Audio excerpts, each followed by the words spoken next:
Iran তলে তলে একটা কি কাজ করেছে, যখন আমেরিকা একটা চুক্তি করলো, এই চুক্তির আড়ালে কিন্তু ইরান কি করেছে, তার যে তেলগুলো ছিল, উত্তোলনকৃত জমাকৃত যে তেলগুলো আসলো, সেই তেলগুলো কিন্তু সমস্ত তেল রপ্তানি করে দিছে বিশ্বের বিভিন্ন দেশের কাছে।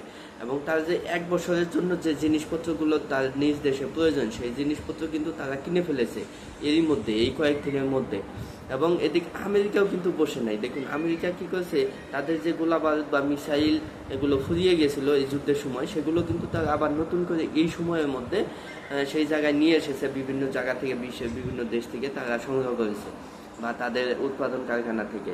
তো এই দুই দেশ কিন্তু চুক্তির মাধ্যমের মধ্যে কিন্তু বসে নেই। তবে সবচেয়ে বড় যে কাজটি করেছে ইরান, সেটি কি করেছে দেখুন, হুট করে আমেরিকা আবার এই চুক্তির মাঝখানে, আপনারা জানেন যে জুনে যে চুক্তিটি করলো, তার সপ্তাহখানিক না যেতেই আবার আমেরিকা হঠাৎ করে সেই দেশে আক্রমণ করে বসলো।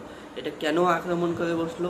তারা বলতেছে যে ইরান হরমুজ প্রণালী দিয়ে জাহাজ যেতে দিচ্ছে না, তারা ফি নেবে, সেই অনুপাতে তারা হামলা করেছে। আসলে কি তারা এই হরমুজ প্রণালীর আশেপাশে যে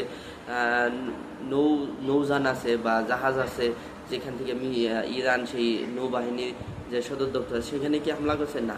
দেখুন তারা বিভিন্ন শহরে বা যেই সব জায়গাগুলো মূল, যেটা সিএনএনএ যেটা রিপোর্ট করছে, যে মূল যে জায়গাগুলো ইরানের মিসাইল উৎপাদন, পারমাণবিক স্থাপনা, সেই জায়গাগুলো কিন্তু তারা হামলা করেছে।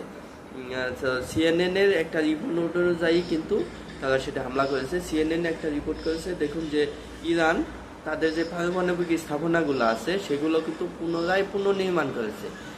কিভাবে তারা বুঝলো? স্যাটেলাইটের মাধ্যমে তারা দেখেছে সেই পারমাণবিক স্থাপনাগুলোর আশেপাশে ট্রাক চলতে দেখা গেছে, সেখানে ঢাকনা দেখা গেছে, কংক্রিটের দেওয়াল দেখা গেছে নতুন করে, যেগুলো ধ্বংস করে দেওয়া হয়েছিল দাবি করা হয়েছে, সেইখানে কিন্তু নতুন করে এগুলো দেখা হয়েছে। যার জন্য কিন্তু ট্রাম্পের মাথা নষ্ট, সে কিন্তু এই যে আক্রমণ, চুক্তির মাঝখানে কিন্তু চুক্তির কয়েকদিন না যেতে কিন্তু আক্রমণ করে বসছে। আরেকটা বিষয়, সেদিক কিন্তু ইরানও কিন্তু বসে নেই।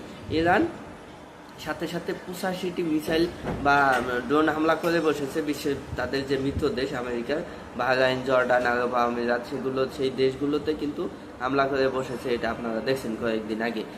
তো এখন মূল বিষয় হলো যে পারমাণবিকের জন্য ইরানের উপর হামলা করে বসলো, সেই পারমাণবিক যখন আবার নতুন করে পুনর্নির্মাণ করতেছে সেই জায়গাগুলো যেগুলো ধ্বংস হয়ে গেছিলো, সেই সময় কিন্তু এই নিউজ দেখে, সিএনএনের এই নিউজ বা ছবিগুলো দেখে, স্যাটেলাইটের ছবিগুলো দেখে ট্রাম্পের মাথা ঠিক নেই, যার জন্য কিন্তু সে হামলা করে বসছে। এই চুক্তি ফুক্তি সে মানে না, এসব ঘোষণা দিয়ে সে এটা করেছে। তো যাই হোক, ইরান কিন্তু এই সক্ষমতা নিজে অর্জন করেছে যে অল্প সময়ের মধ্যে সব কিছু কীভাবে রিকভার করা যায়। দেখুন কয়েকদিন আগে একটি রেল সেতুতে আক্রমণ হলো, এটা সেই দিনই কয়েক ঘন্টা, 8 ঘন্টার মধ্যে কিন্তু সেই রেল সেতু আবার পুনর্নির্মাণ করেছে। ইরানের এই সক্ষমতা কিন্তু আছে। তো যাই হোক, সবাই ভালো থাকবেন, ইরানের জয় অবশ্যই হবে। ধন্যবাদ সবাইকে, ভালো থাকবেন।